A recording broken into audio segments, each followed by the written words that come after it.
Hey everybody, David here. Thanks for coming by. This time I've got another interview for you, much like my conversation with my friend Cecilia. This time I'm talking to my friend Coco, or Choppy, from the YouTube channel Choppy Crew Streams. Much like Cecilia, Coco used to work at THQ in QA, so I wanted to get some of his insight on what that part of the industry was like while he was working there, and share some of it with you, and I think that we got some really interesting stories out of it, and I'm very excited to share it with you, so enjoy! I do want to talk about Space Marine, specifically. But also, what I would like to talk about, generally speaking, is I would like to talk about your time at THQ.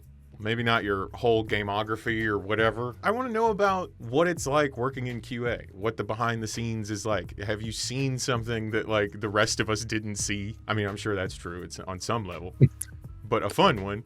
Like when I was talking to Cece, we got into I learned about this whole weird ending to a DS game that I played as a kid and how it has like a tragic... I know the game you're talking about. Yes.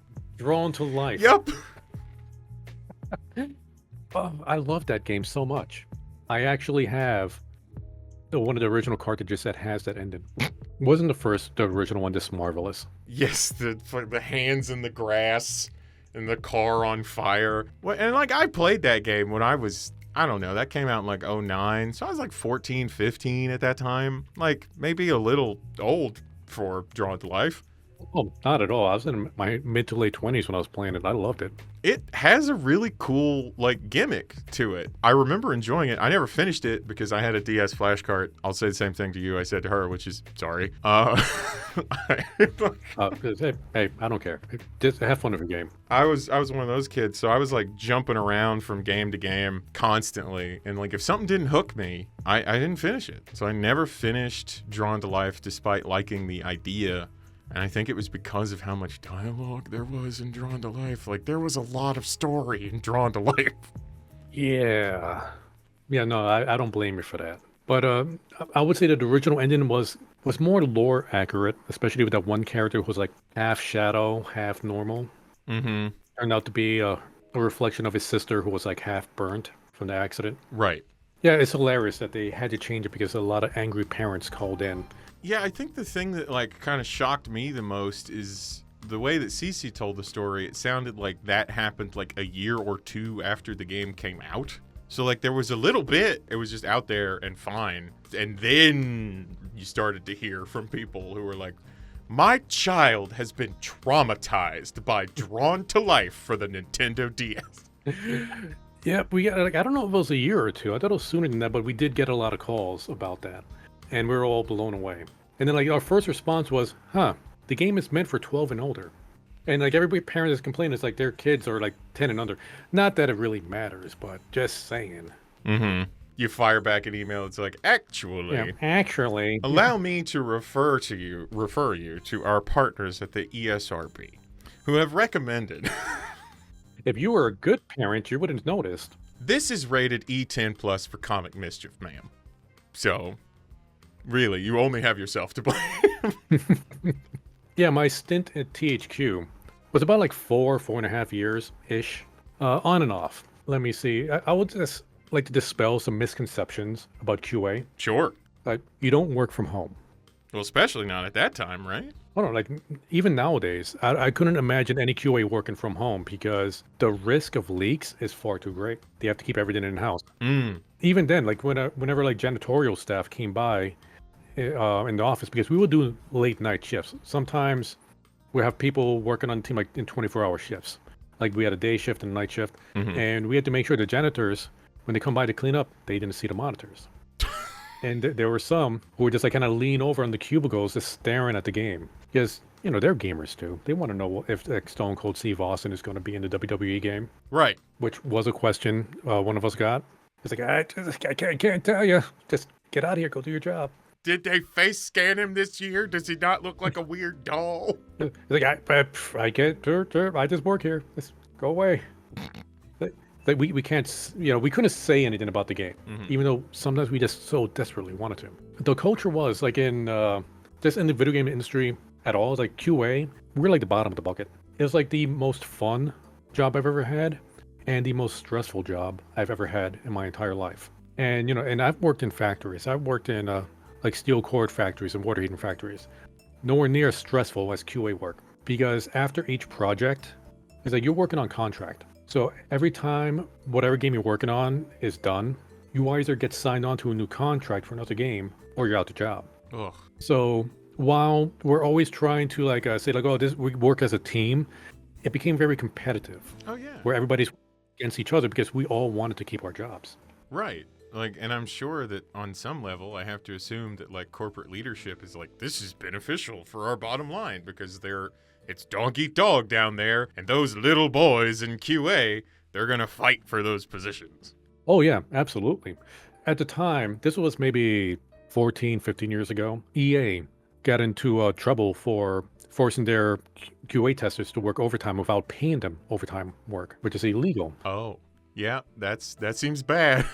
That didn't happen at THQ. Like, we got our overtime pay, but a large sentiment was that people were like, gosh, how can you work like so many hours? That's inhuman. And we're like, we felt that was normal. That anybody complaining about it was just being whiny. It's like we got stuck in that little mind trap. It's like, oh no, this is what you're supposed to do in the gaming industry. You're supposed to work 80 hours a week. You're supposed to do late night shifts. If you want to be in the industry, this is what you got to do. And that's what they trained us to believe. And they still do that to some extent, don't they? I mean, like, you see it. I mean, so many layoffs have happened in the last just year. You've started to see a lot of developers, I think, speak a little bit more candidly about how fucked the whole system seems to be just for the individual worker.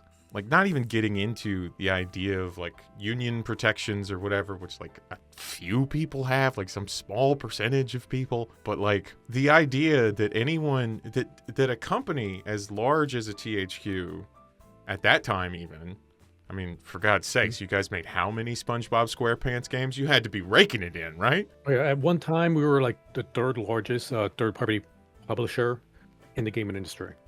Right.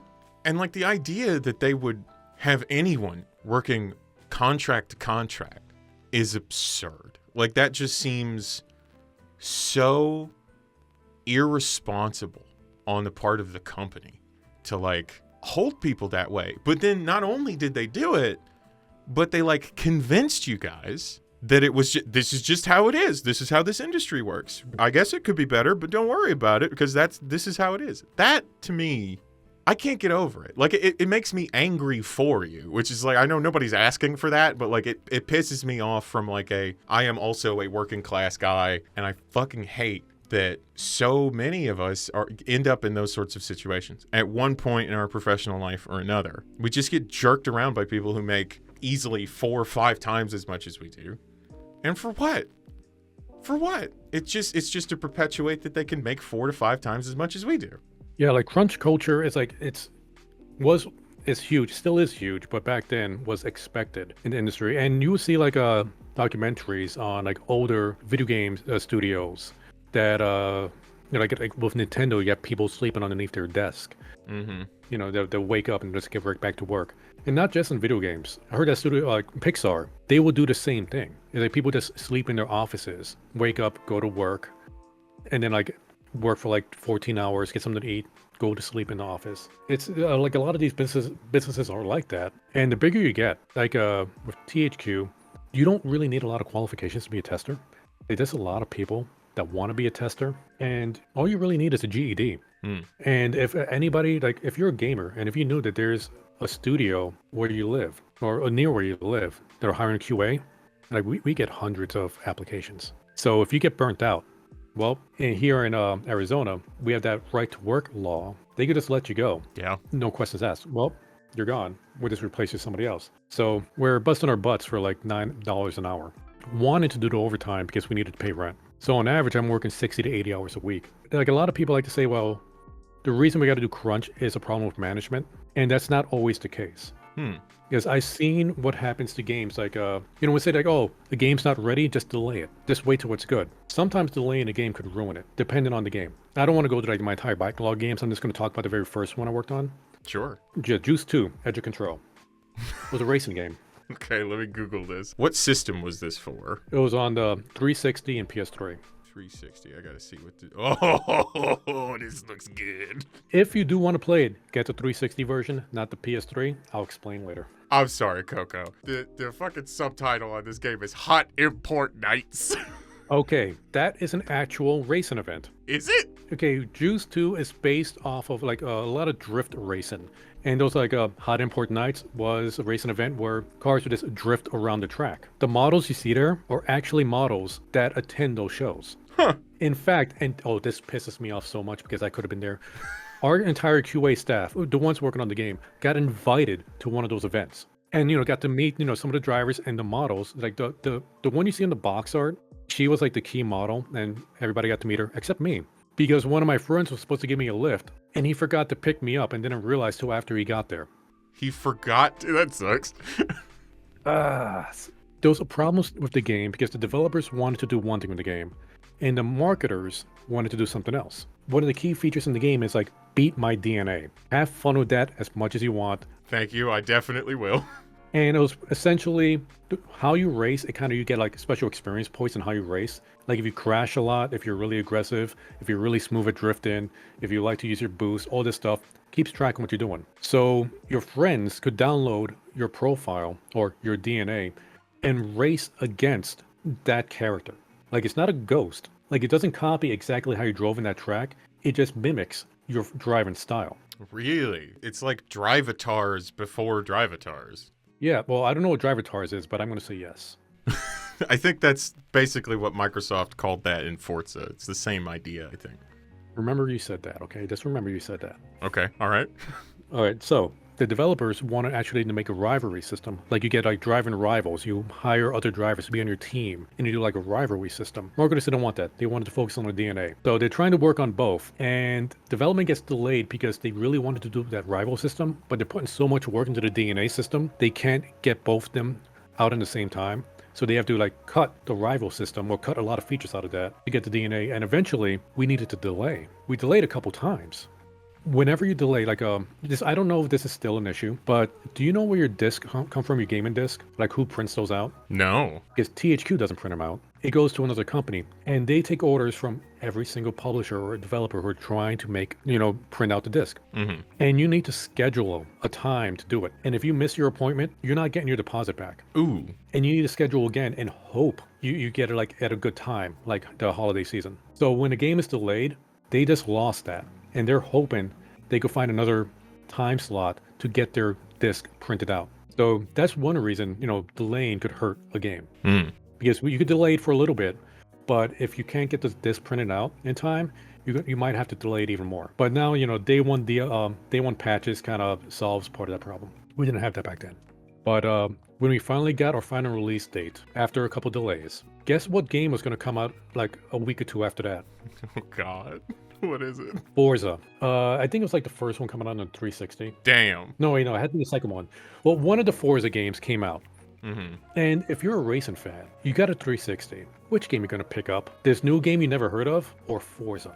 Those cars did look pretty cool in Forza. I can't speak to Juiced 2. Forza is an amazing racing game. If you like racing games, I worked on Juiced 2. I liked Juiced 2, but it's no Forza. Mm-hmm. Yeah, so getting that game delayed so many times, it was going to come out within the same time span as Forza, pretty much nuked any chance that it had of being successful.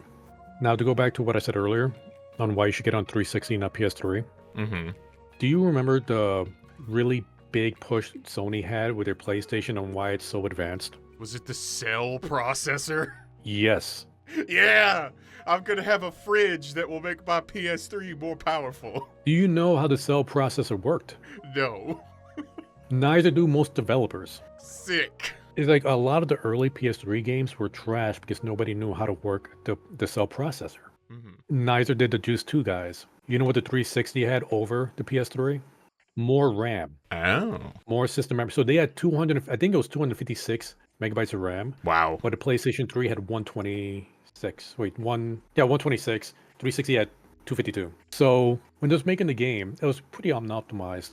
They just kind of brute forced everything onto the RAM. So when you're driving in 360, there's like tire barriers on the walls. There's like cartons and barriers that's all over. That's scattered across the racing track. Like there's debris, this stuff there. PlayStation had none of that. You could literally just hold down the accelerator button and just glide on the walls, and it'll just carry you all the way to the finish line. Because there was no obstacles whatsoever on the PS3. They just didn't know how to do it. They just gave up. They were like, well, we got to ship a PS3 SKU. Yeah, that's pretty much it. We don't have time to figure this out. Sony wasn't telling anybody how to work on it. I think Naughty Dog was the only developer that knew how to use it. And they were only telling other like first-party Sony developers how to use it. It's saying that crunch time is a problem with management is not entirely true. There's a lot of things that could go wrong. And delaying a game can sometimes hurt the game. And sometimes you just need to put something out. Like, I'm sure you heard of Cyberpunk 2077, what happened to that one. Oh, hell yeah. I was there at launch, baby. That was rough. I got a theory on why that game was released so early. Hit me. Your theory is going to be way more informed than anything I can come up with, so I'm interested. Okay, so PS5's coming out. Xbox Series X is coming out. Xbox One is being phased out. PS4 is being phased out. CD Projekt Red probably still had contracts to release Cyberpunk 2077 on the Xbox One and PS4. And they needed to hit the holiday season. I'm sure they had contracts that were forcing their hand to release something. Because if they waited any longer, like Xbox One and PS4 would no longer be relevant. And they would probably have trouble with Microsoft and Sony for that. So they needed to put something out. I don't think they wanted to put it out because like, oh, let's just put it out there and we'll figure it out later. I think their hands were being forced because of Microsoft and Sony, because of contracts that they made years ago. I'm sure years ago they thought they could do it. But as time, they kept delaying and delaying and delaying and got to a point where like, we need to put something out or we're going to be in trouble. The reality set in and they were like, oh, shit. They needed something out there. Yeah. I think with all the delays and all the work they've been doing, the PS1 or PS4 and Xbox One, they just didn't want to do those. They couldn't get the game to work on those SKUs. Yeah. Which is rough because I had to deal with Microsoft and Sony in a lot of the games I worked with. And okay, they're not as bad as Nintendo. But when you got a contract, if you don't hold to that contract, you're going to be paying them a lot of money. Oh, they want to lock that in. Yeah, it's like if you break contract, you are paying. Or put something out there and deal with angry customers. Yeah, because I'm sure like it trickles down, right? Because like I'm thinking immediately, okay, so if Cyberpunk gets delayed, then not only does that fuck with you if you're Sony because you're taking cuts off of those sales on your storefront, but also you're probably running like ads for it. Maybe those ads are being developed internally, maybe they're not. I don't know. It probably differs depending on the project. But regardless, you've still got to run them, right? Like you're the people who own the back end if you're Sony. If you're going to put up a big banner ad that says Cyberpunk 2077 out now, you kind of need to know at least a year in advance when that's going to happen on your storefront, I feel like. Oh yeah, it's like when they made these contracts, they do it like years in advance. And they needed to hit that holiday window because that's where like all the big games are being sold. Right. So that's why I think their hands were forced. I don't think they wanted to do it. I think they had to do it. It certainly feels like, especially when you look at that game now, I played it through at launch and then I replayed it sometime within the last year. You know, they've completely rebuilt that fucking game. Like, progression is just different. It is a different video game in a lot of ways than what I played before. Like, the version of Cyberpunk I played doesn't exist anymore. Oh, yeah. It's like I recently streamed it for the DLC, Phantom Liberty. It does feel like a new game, and it feels amazing. Oh, yeah. It's so much better. The cyberware stuff feels relevant in a way that makes it interesting as a system, I felt like. And then also, just speaking about Phantom Liberty on its own, I think that they did a really good job with those characters and developing a relationship with them in a way that the base game drops the ball in a lot of ways. Like, I think the relationship with Johnny Silverhand that you can have in that base game is shit. Because he's like, I'm going to kill you. And then, like, the next day, he's like, actually, we're buds now. It's like nothing happened. And compared to a lot of games I played, storytelling-wise, I think Cyberpunk 2077 has some of the best storytelling elements I've seen in any game. Johnny Silverhand, I do think he's the weakest part. He is just a jackass. I hated that guy. But then I noticed recently is, you know, when you have the flashbacks with Johnny and he's like a total badass? Yeah. When you talk to that AI, what's her name? Alt Cunningham. And you talk about like, yeah, I seen his memories. It's like, no. You see what he perceived as his memories. So I'm thinking like, wait a minute. So was he not a badass? Did he just think he was a badass? That tracks. I wonder if that's in the base game. Because, like, they did a lot of dialogue revision stuff. Especially with the next gen update. I couldn't tell you because, like I said, I played it again recently, but I can't remember what it was. Right, me neither. Some of the stuff that they added with Phantom Liberty really sticks out too. I want to say that I think it's Erica Lindbeck, and she plays Alt Cunningham, and she also plays oh my God, what's her name? Jackie's girlfriend, Misty. Misty. Yeah. The Esoterica shop girl, and like she has some new dialogue that gets added for Phantom Liberty because you can find new tarot cards and then like go talk to her about them. Oh, I didn't know that. Yeah, she has like a different accent. Like they just she just sounds completely different. Yeah, there's at least 4 years between the recording sessions for those things, I'm sure. But like they didn't double check to make sure that they were giving, because I don't blame the voice actors for that one. That's a voice director problem is what that is. You gotta like, here's how you sounded back then. Try to replicate that. Yeah, 100%. And like, especially those big names like an Erica Lindbeck or like a Matt Mercer or God forbid like a Troy Baker, like any of those guys who get cast in everything, like they're doing so many voices. And yeah, some of the characters just sound like that person doing a voice, but like they build enough of a repertoire that like there should be some like cross reference or something at some point that just feels like it's not there. Because I remember what it is now. If you talk to her about the Phantom Liberty tarot cards, not only does her voice sound different because the equipment they're recording her on is different and in a very obvious way that's super jarring, but she has like a Boston accent. Like she's got like a Pac de Caw kind of thing going on. And it's just like, that's just not in the original voice at all. Oh, I gotta look that up. That sounds great. It's like voice actors forgetting their, like what they played. It reminds me of, I don't know if you ever played Darksiders. That was another THQ game. I played the first one, but I never finished it. Okay, you know that spirit that follows you around? Mark Hamill? Yeah. Yeah, Mark Hamill. I remember like 6 or 7 months later, like after the game released, he was being interviewed about the game, about something. And then somebody brought up Darksiders. It's like, well, what do you think that row? He's like, what row? It's like, oh yeah, Darksiders. You played like, I forget the name of the character. It's like, what? It's like he kind of looked at him, like with a weird look. Huh? Man, that was like a year ago. I don't remember. I was like, all right. Okay, I do want to ask, so we talked a little bit about Juiced 2. Are there any other standout? I know that you want to talk about Space Marine, and I also definitely want to talk about Space Marine. But before we dive into that, are there any other like standout games from your time at THQ that you think you want to dig into? I kind of want to make a list here for myself. Okay, there is one game. I can't remember the title of it, but I only want to mention it because I believe that this game was like the beginning of the end of THQ. Ooh. Homefront 2. Oh no. Have you ever played that game? I played part of the original Homefront. All I remember from the original Homefront is the button prompt where you would have to like push A to hide in mass grave, which I think was Homefront that did that.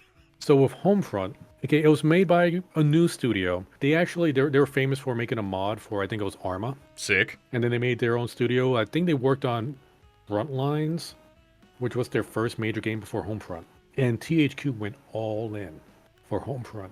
And like they called in a lot of favors from a lot of studios. Because when you submit a game for approval, what's the phrase for it? There's like certain conditions like each game must meet. You get your first party conditions and like other conditions you need to make. Like first party for Sony, the X button needs to be what selects in a menu. Mm-hmm. Circle button needs to be what cancels. Is that on the logo? Certification? Is that what that's called? Yeah, it's like the certifications, and like the logo needs to appear in a very certain way. And stuff like that. And then there's other things like you can only crash so many times before you fail. And if you fail submission, you got to try to fix it and resubmit. And you're paying money for this. It's like every time you fail, you got to pay them just to resubmit. And, it's not a cheap amount to submit. Mm-hmm. And this is for Sony and Microsoft. And the game was kind of broken. It wasn't just that like THQ was built up a certain relationship with Sony and Microsoft, that they were just trying to ask them to just ignore a few things and like, this game's going to sell really well. It's going to make us all a bunch of money. Just let it pass. Trust me. And then there was that big advertisement they did in one of the, was it E3? I think it was, where they hired a whole bunch of actors to dress up as North Koreans, marching like down the aisles with their fake guns, and then they threw a whole bunch of confetti into the river. It was a big thing in the news because the local community was really upset that they kept throwing these like not just confetti but brochures and stuff just over the city and just kind of like polluted the river. Yeah, this is starting to ring a bell. Yeah, so THQ threw a lot of money into this, and I worked overtime on the game. I wasn't officially on the game. The way we had it in our office is you have your project you work on, and then once you do your 8 hours, you can sign up for overtime onto another project or any project that's doing overtime. Mm-hmm. And they were trying to get people on to the Homefront team to test the multiplayer. And the multiplayer, I noticed that once I got there, it's like, man, this feels old. Even back then, I'm playing the multiplayer, like this game that's not even released yet feels like it's like 5 years old. Mm. And that was like one of their really big pushes on that game. And they spent so much money. They did have to delay it a few times. And they spent money on the advertisements. They were spending whatever favors they had left with Sony and Microsoft just to get the game through. The game released. It did not do well. And they burned a lot of bridges with Sony and Microsoft. Oof. Over Homefront. Over Homefront, yeah. That's rough. That's rough that Homefront was what they put that's the basket they put their eggs in. So that's what I believe. Yeah, I believe that was the beginning of the end. It seems like they spent a lot of money on Homefront, because even now that you're like recounting this, like I'm starting to feel like weird, almost like war flashbacks of like, my days browsing the internet for video game news and being like actually plugged into what's happening on websites that had writers back when websites had writers and like journalistic staff and stuff like that we don't have anymore. God, yeah, I remember so many ads for Homefront, but I don't actually remember much about the game. I remember there was a full page ad on IGN that happened to be on its review page for Homefront. Mm-hmm. They scored it pretty well. I think it was 8 out of 10. Okay. All right, IGN.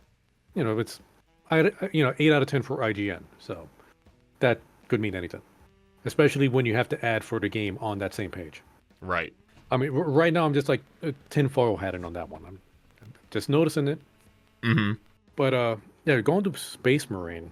Yeah. Yes. Okay. So Space Marine, this one I have played, and also I played it recently. What do you think of the game? I really like it.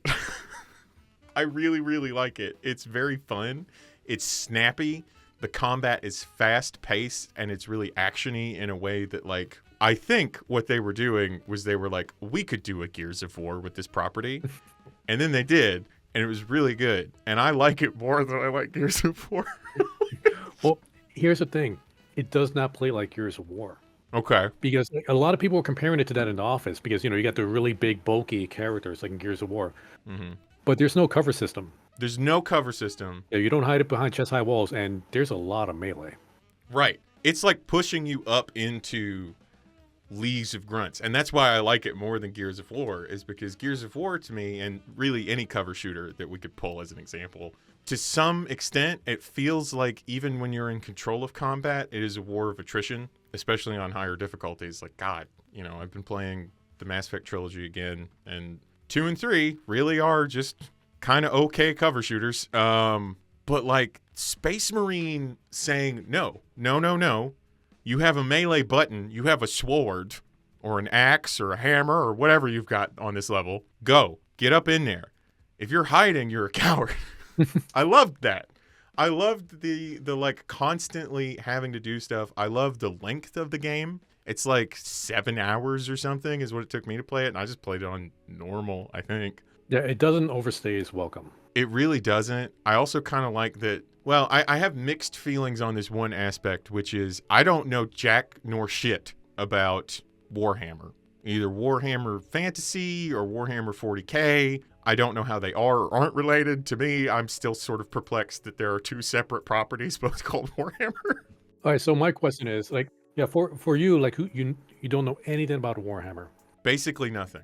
Okay, so with your lack of knowledge, Mm-hmm. did you ever feel confused playing the game? Yes. but in a fun way. And this is kind of what I get into in my video a little bit, is like there's the part where like you get to the top of the spire and the Inquisitor guy is like, we're going to fire the weapon. We're going to fire the weapon here, put the power source in the thing, we're going to fire the weapon. And then you do it, but instead of it being like a weapon, it summons literal fucking demons, like a portal opens and these guys come out and they just start killing the orcs. And one of your buddies just goes, chaos demons. And I'm sitting there and I swear to God, I just started laughing so loud because I was like, oh, now there's demons. Sick. I'm so thrilled about demons. I thought the whole game was going to be I'm fighting orcs. And then halfway through the game, they introduced the concept of magic to me. Oh, yeah. It's a fantastic ride. It's such a good action movie of a video game. It's beautiful. Like, you could sit down with it and be done with it in a weekend. And I want more games like that. I do. I miss games like that. Have you tried the multiplayer? No, because I just barreled through it to make my video. I didn't even realize it had multiplayer until I finished the campaign and then saw in the menu that there was an option for it. Now, here's the thing about the weapons in multiplayer and single player. In multiplayer, they try to balance out the weapons. And it kind of works a little bit more like it does on tabletop. But in single player, it's like the developer's like, who cares about balance? Let's just crank it up a notch. Yeah. It's like that charge blast with the plasma gun you do in multiplayer. Let's just make that the regular shot in single player. And then give it an even bigger charge blast in single player. Oh, the heavy bolter, you got to kneel down for it to shoot fast. We're just going to make you shoot fast at all. And then we'll just put it on steroids when you crouch down in single player. Wait, so the multiplayer is just like radically different? It's not radically different. Like the guns are not as powerful okay. in multiplayer as it is in single. But you're going up against other players, single player, other players in the multiplayer. So you're still killing them relatively quickly. But I noticed it like when I first started testing it. Pick up the heavy bolter, and you're just walking around and you're shooting it. In single player, when you're walking around, it's like cha cha cha cha cha cha cha cha cha. In multiplayer, it's like cha cha cha cha cha cha. And then you got to crouch down, and then you get the fast. But then when single player, it's like this a laser beam of bullets. So it's like the developer's like, no, we're just going to crank it up to 1 million for single player because why not? So they're pulling it back in that multiplayer mode. Yeah, which you could probably still get some horde mode going on in multiplayer. It's still people that play that game. Really? Well, I guess it got that. I don't remember I don't know when this was, but I saw that like my copy changed to anniversary edition or something because I know I didn't buy it again. I don't think. Sega bought the rights to it. So yeah, now Sega's doing whatever they want with it. But a couple years ago, me, Caramel, and Star King used to stream horde mode on there, and we would still get other people joining in with us. Really? Yeah. In fact, I'm part of a Discord that is specifically for Space Marine multiplayer. Huh. Yeah, people are on that Discord, and they just try to set up big multiplayer matches. Like Horde mode, you only need 4 people. If you want to do versus, you're going to need a lot more, so you would have to go to that Discord. But yeah, there's still a small community. How does that feel to you to have worked on a game like a decade ago that people still have a fondness for and still play? It's like, I love it. It's like, and I love joining, like just jumping into those communities to play with them. The thing is with, okay, when you work as a QA tester, most of the time when a game is released that you worked on, you never want to see that game again. Sure. Even if it's a good game, it's like, I have been working on that game since alpha. 80 hours a week. Ever since it's like one level. Every day. No vacations. The game's done. It's like, I don't want to touch it again. Space Marine is one of 2 games I have ever played after it was released. The other game being Darksiders. Darksiders and Space Marine. Those are some pretty good ones to have gotten credits on. I mean, I don't know. Both are really good riffs on what was already kind of an established gameplay idea, right? Like, wasn't the thing about Darksiders, like, again, I never finished it, but it's like, oh, this is a Zelda, but it's not for children. It's not designed to be inclusive to children, I guess. What if Western people made a Zelda? Yeah, it's like a more grimdark Zelda. Yeah. Which, side quest, real quick, don't know how you feel about this because you do like Warhammer. And I would say at this stage, I am Warhammer curious. Yeah. But when it first pops up, the first thing you see, you boot up Warhammer 40K Space Marine Anniversary Edition. You click on campaign, pick your difficulty, you start. Screen goes black, white letters pop up. In the grim darkness of the future, there is only war. Dude, I lost my shit. Like, I was like, this game's gonna be incredible. Yeah. I really do think that the subtitle for Space Marine should be badass. It should be. Like Warhammer 40k Space Marine, badass, because that game makes you feel like a badass. It does. I don't get into this in the video, but I was thinking about this while writing the video. Do you remember that fucking Batman review from years ago where some guy was like, it makes you feel like Batman, and then that became like a meme? It really makes you feel like Batman. It makes you feel like Batman. And then I thought about, like, we really shouldn't have shit on that guy because, like, that was a fair point. Like, if it accomplishes that, that's good. And, like, Space Marine made me feel like a fucking badass. Like, especially when they give you that hammer and the jetpack. Oh, my God. Oh, my God, yes. I felt like I could 1v1 the Lord himself. Like, yeah. Did you know that the management wanted to tone down the blood? They thought it was too much. They were wrong. When you shoulder charge into a group of orcs and Grecians, and then you just see a waterfall of blood just spray out. It's so fantastic. We screamed in the office when we heard that. Like, not just us, the developers were yelling at the management, like, no, if anything, we need more blood. We need it. I think the thing that I love the most about just, like, the visceral nature of the killing in that game, which is, I'm definitely going to be on a list if that stays in the edited version, is like those glory kill animations. I don't remember what they're called in the game, actually, but like it just is the Doom 2016 glory kill thing like 5 years earlier. Like, yeah. I remember one specifically where Titus, what's his face, like he just grabs both of the orc's jaws and just like pops his head open like he's peeling a grape. Yeah. Like, what the fuck? In glorious slow motion. It's so good. It's like one of my favorite ones of against the knob where you have the chainsaw sword and you just shove it into his mouth. But then you rip it out and punch his head off. Right, because it can't be. It felt like those animations had the same sort of like design ethos behind them as good Mortal Kombat fatalities, where it was like, yes, you kill him when you do this, but then you're going to do something else too. You're not done. He is, but you're not. Now, I want you to understand how much power management has over these games. Did you notice how much ammo you get in that game?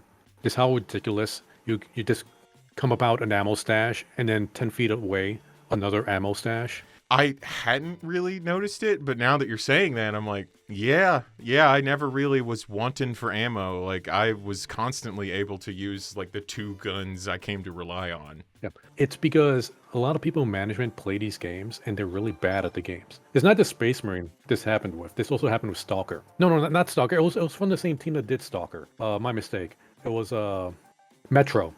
I'm sorry, the Metro game. Yeah, so like marketers, they can't shoot for shit, so they kept running out of ammo. So the developers had to keep putting in more ammo because they kept complaining.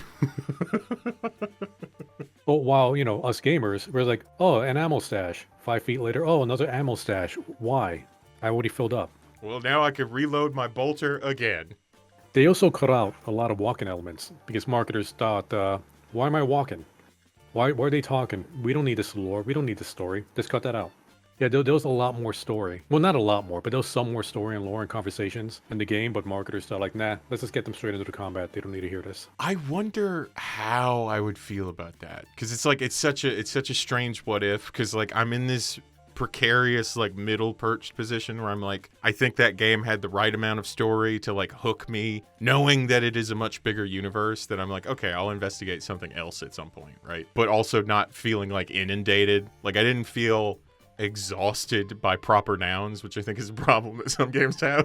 Yeah, it's hard to say because I could understand the idea of just get them into the combat, because that's where, you know, most of the fun is. Mm-hmm. But then there's also like, you know, the relationship between the three Space Marines. You know, you got the main character Titus, you got the old man Sergeant, who's sort of like a mentor kind of character, Mm-hmm. and then you got the newbie who won't shut up about the Codex Astartes. But I think a lot of people who, especially like you who don't know anything about Warhammer, like you, I'm guessing you didn't probably understand the importance of the Codex Astartes.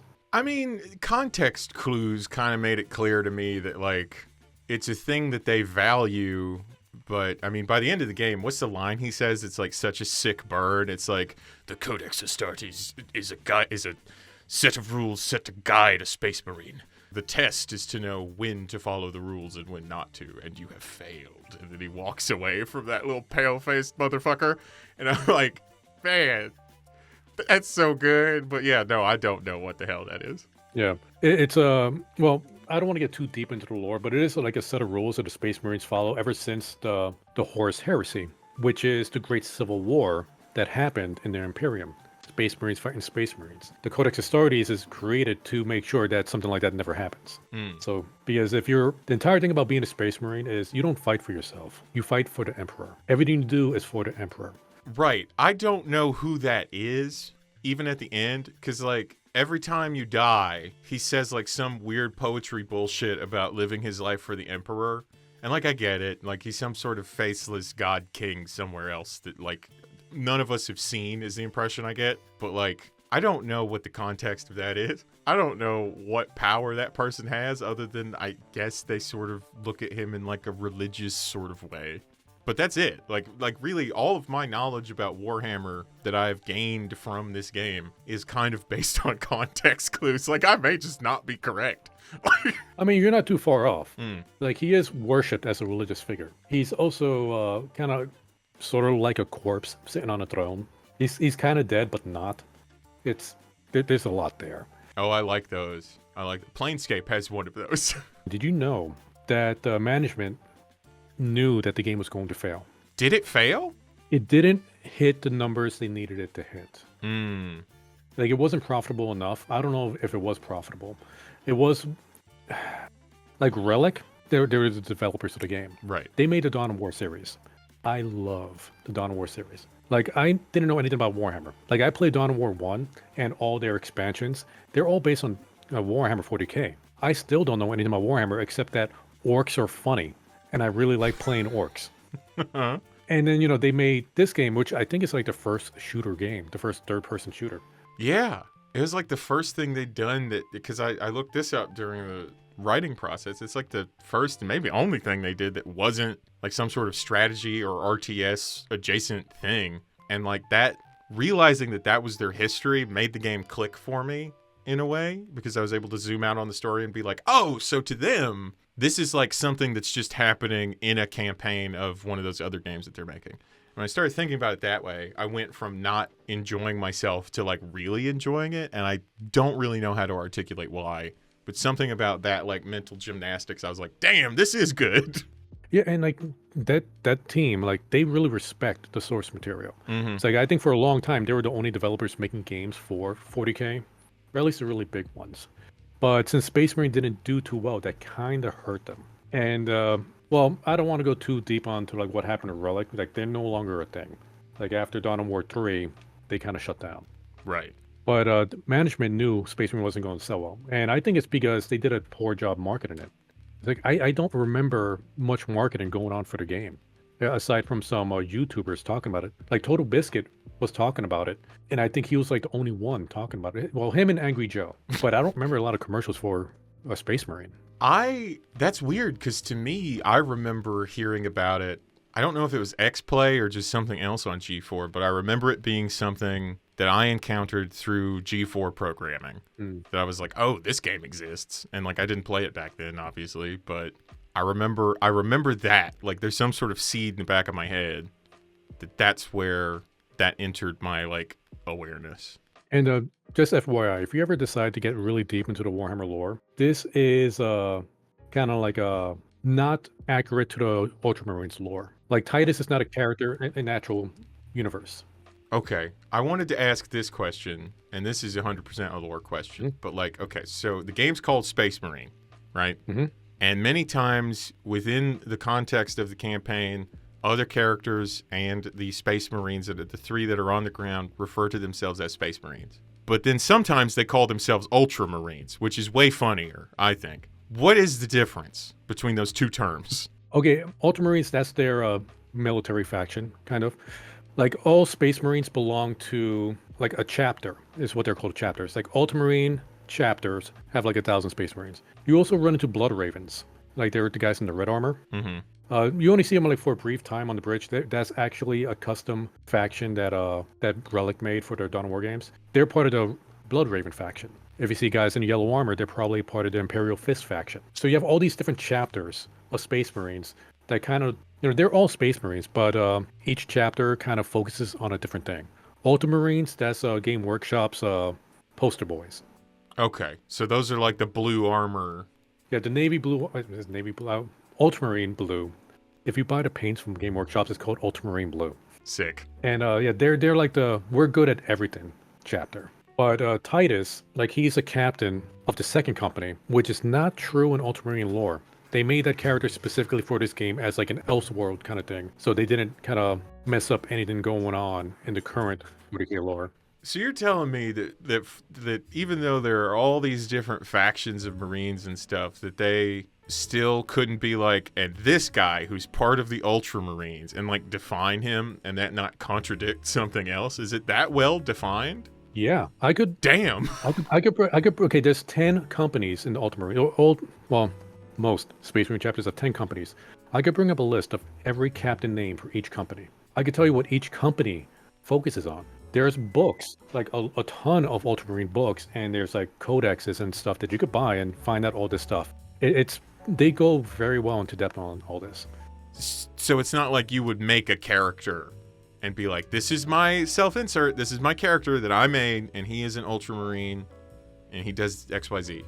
Like, that would be, like, contradictory to lore in a way that it isn't in something like a Dungeons and Dragons, right? Is that what I'm hearing? If you did that, you wouldn't be able to do that with a captain or the chapter master. Okay. Yes, though they're defined. But if you're going to do, like, a sergeant or one of the basic, on the ground boots Marines, that's fine.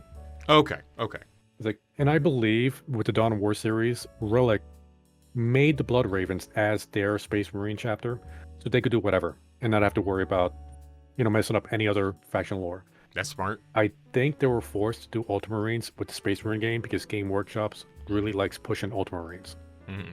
So that's why they had to go do Ultramarines. But they did an Elsewhere story by making a completely new captain in Titus, because Titus isn't part of the actual codex. Like, he's supposed to be the captain of the second company, and I believe the captain of the second company is Sicarius. Sure. Okay, yeah, well, I'm sorry, I'm going lore nerd on you. Before this game came out, I was not a 40K nerd. Really? Most of the office was not a 40K. Yeah, that's right. When this game hit the office, we had a few, like maybe 2 or 3 40K nerds in the office. When it hit, a lot of people caught that fever. We wanted to know more. People started bringing in books. People brought in like that terrible Ultramarines movie. Don't look it up. It's not worth your time. I actually own it. I wasted money on it. If you're having trouble sleeping, go on and pick that up. We started doing painting contests. We would bring in models, and on our breaks we would paint the models and have a little contest on who had like the best model. Like 40K fever caught on with most of the office. Like everybody wanted to get into it. We were all looking into the games, the lore, the books. We were just talking about it. That's when I started doing my YouTube channel. Oh, okay. So working on Space Marine is the thing that pushed you into 40K. It wasn't like you already knew about 40K really and then got to work on Space Marine. Yeah, that's right. If you're like me and you're coming in, you don't know anything about Warhammer. It seems like, okay, orcs and humanity are really big enemies. But then, there's this whole chaos demon thing, and then all of the talk of heresy and heretics that they don't really dig into at all. There's just like some Space Marines show up who are like evil Space Marines, I guess, after the chaos thing happens. How many enemies does humanity have in the grim, dark future where there is only war? Everybody who is not human. Gotcha. Yeah, here's the thing you need to understand about 40K. There are no good guys, just different flavors of bad. That does seem to be the case.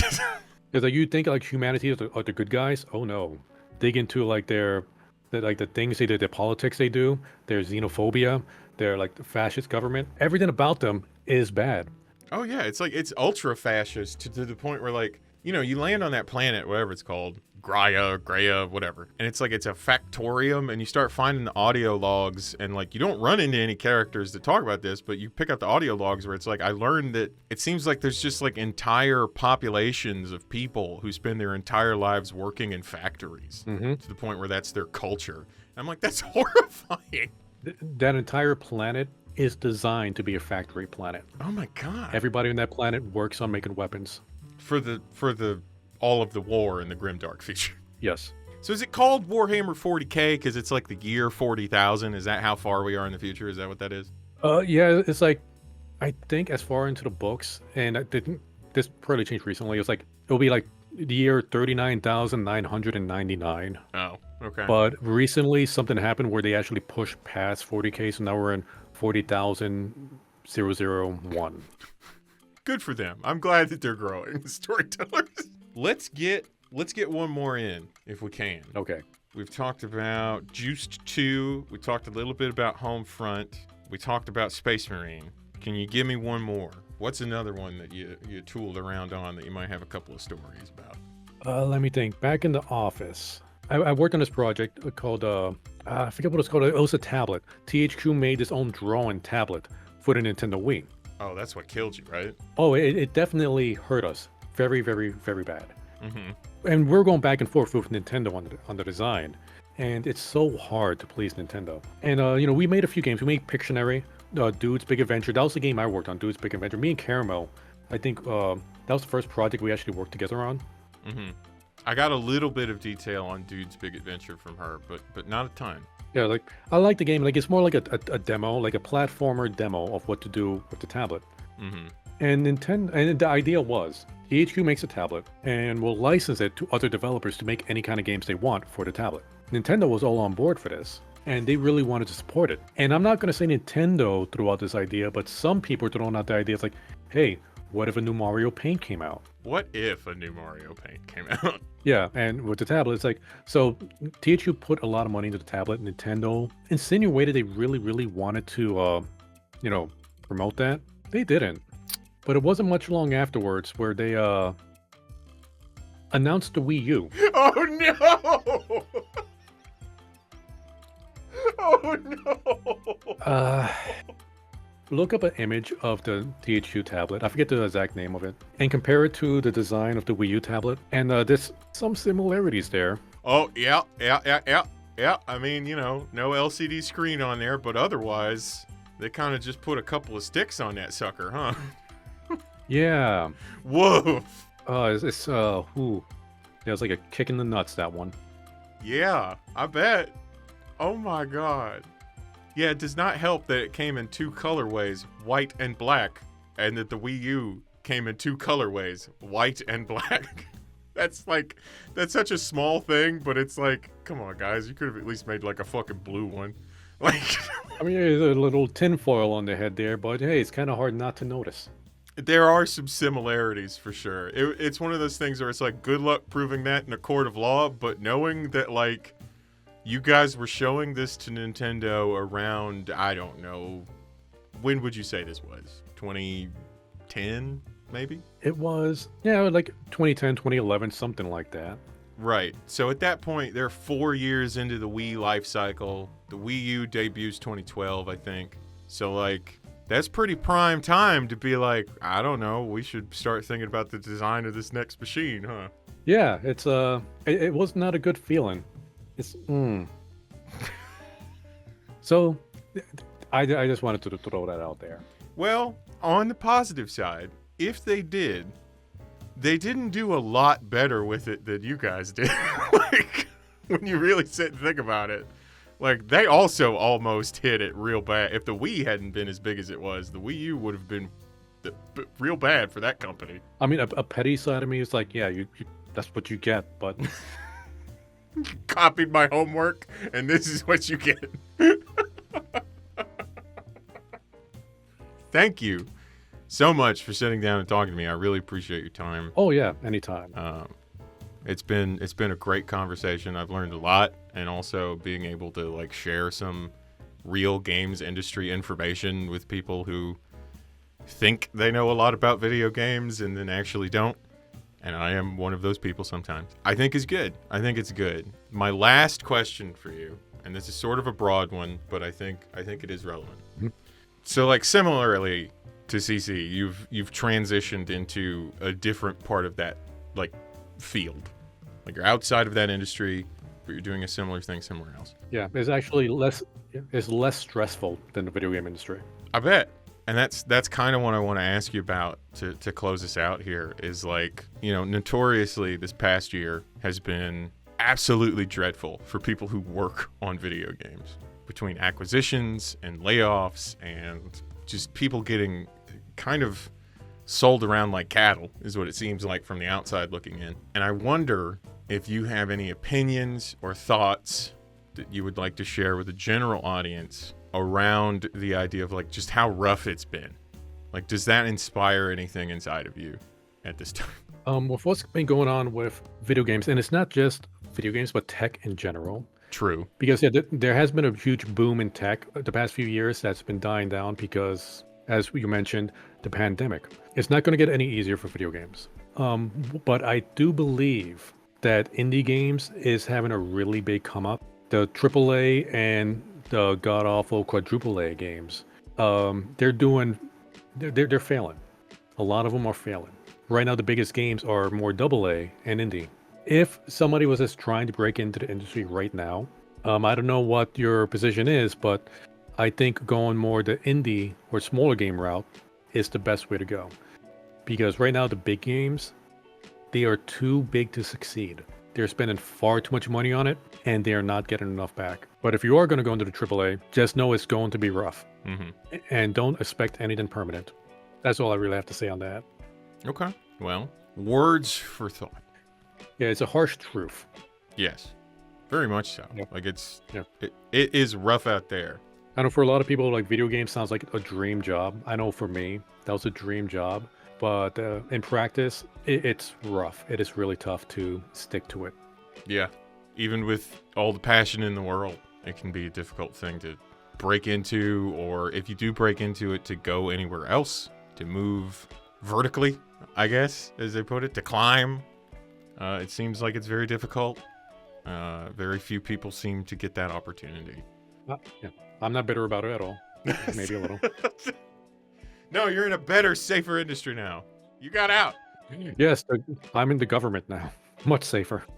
Well, I mean, if the government starts going tits up, we got bigger problems.